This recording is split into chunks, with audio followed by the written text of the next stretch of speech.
ନମସ୍କାର ଓଡ଼ିଶା। ଆଜି ଫେବୃଆରୀ 1 ତାରିଖ ରବିବାର। ଚାଲନ୍ତୁ ଜାଣିବା 10ଟି ଗୁରୁତ୍ୱପୂର୍ଣ୍ଣ ଖବର ବିଷୟରେ। ଭିଡ଼ିଓଟି ଆପଣଙ୍କୁ ପସନ୍ଦ ଆସିଲେ ଗୋଟିଏ ଲାଇକ୍ କରିଦେବେ ଆଉ ଚ୍ୟାନେଲକୁ ସବସ୍କ୍ରାଇବ୍ କରିବାକୁ ଭୁଲିବେନି।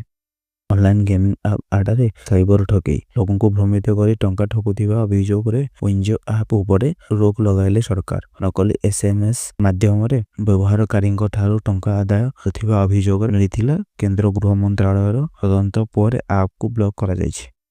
ଇରାନ ସହ ସାଉଦି ଆରବର ଡବଲ ଗେମ୍। ମଧ୍ୟପ୍ରାଚ୍ୟରେ ବଢୁଥିବା ଉତ୍ତେଜନା ମଧ୍ୟରେ ସାଉଦି ଆରବର ଭୂମିକା ନେଇ ଉଠିଛି ପ୍ରଶ୍ନ।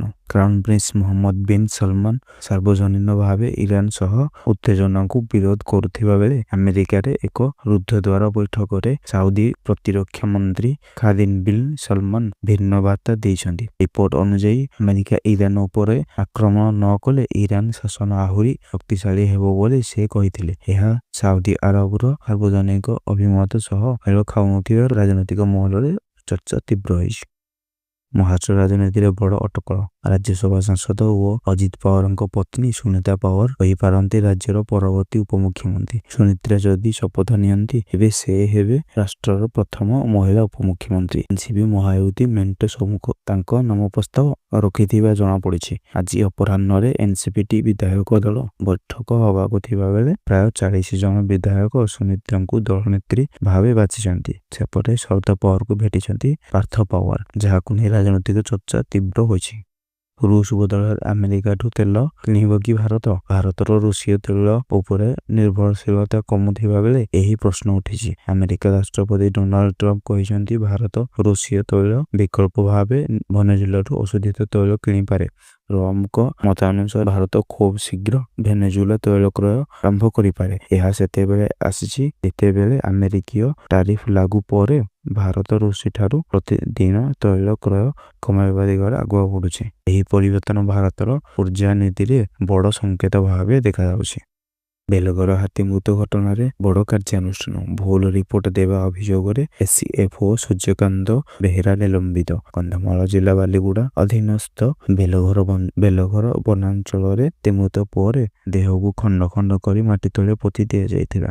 ଘଟଣାକୁ ନେଇ ଏହି ପଦକ୍ଷେପ। ଜାନୁଆରୀ 5 ତାରିଖରେ ତଦନ୍ତ ପରେ ସୂର୍ଯ୍ୟକାନ୍ତ ବେହେରା ଡିଏଫଓଙ୍କୁ ଭୁଲ ରିପୋର୍ଟ ଦେବା ହାତୀ ମୃତ୍ୟୁ ଘଟଣାକୁ ଗୁଜବ ବୋଲି ଉଲ୍ଲେଖ କରିଥିଲେ। ଘଟଣାର ଗମ୍ଭୀରତାକୁ ନେଇ ଜଙ୍ଗଲ ଓ ପରିବେଶ ମନ୍ତ୍ରାଳୟ ପକ୍ଷରୁ ଏସିଏଫଓଙ୍କୁ ନିଲମ୍ବିତ କରାଯାଇଛି।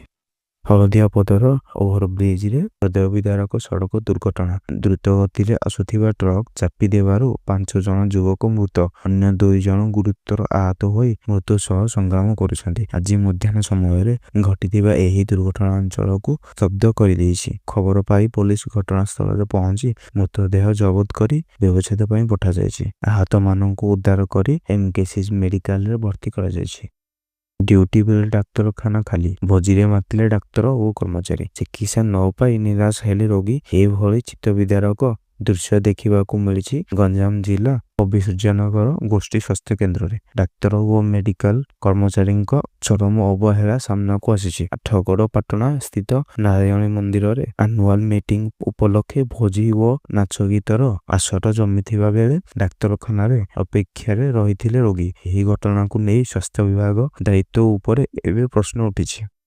ନୂଆ ବୋହୂ ପରି ସଜେଇ ହେଉଛି ଉପେକ୍ଷିତ ତୀର୍ଥକ୍ଷେତ୍ର ବିରଜା ପୀଠ। ରାଷ୍ଟ୍ରପତି ଦ୍ରୌପଦୀ ମୁର୍ମୁ ମା ବିରଜାଙ୍କ ଦର୍ଶନକୁ ନଜରରେ ରଖି ତେଜିଛି ସଜାସଜି କାମ। ପ୍ରାୟ ସଜାଣ କାମ ପାଇଁ 125 କୋଟି ଟଙ୍କାର ବିରଜା ପରିକ୍ରମା ପ୍ରକଳ୍ପ କାମ ଦୀର୍ଘ ଦିନ ଧରି ଅଧାରେ ଅଟକି ରହିଥିଲା। ବିଜେଡି ସରକାର ସମୟରେ ଆରମ୍ଭ ହୋଇଥିବା ପ୍ରକଳ୍ପ ବିଜେପି ସରକାର ଆସିବା ପରେ ଅପେକ୍ଷିତ ଅବସ୍ଥାରେ ରହିଥିବା ଅଭିଯୋଗ ଥିଲା। ସେବାୟତ, ସ୍ଥାନୀୟ ବୁଦ୍ଧିଜୀବୀ ଓ ସାମାଜିକ ସଂଗଠନଙ୍କ ଲଗାତାର ଦାବି ପରେ ଏବେ ପୁଣି କାମରେ ତେଜ ଦେଖାଯାଉଛି। ରାଷ୍ଟ୍ରପତିଙ୍କ ଆଗମନ ପୂର୍ବରୁ ପରିକ୍ରମା ପ୍ରକଳ୍ପ ସମ୍ପୂର୍ଣ୍ଣ ହେବ କି ନାହିଁ ଏନେଇ ନଜର ରହିଛି ସମସ୍ତଙ୍କର।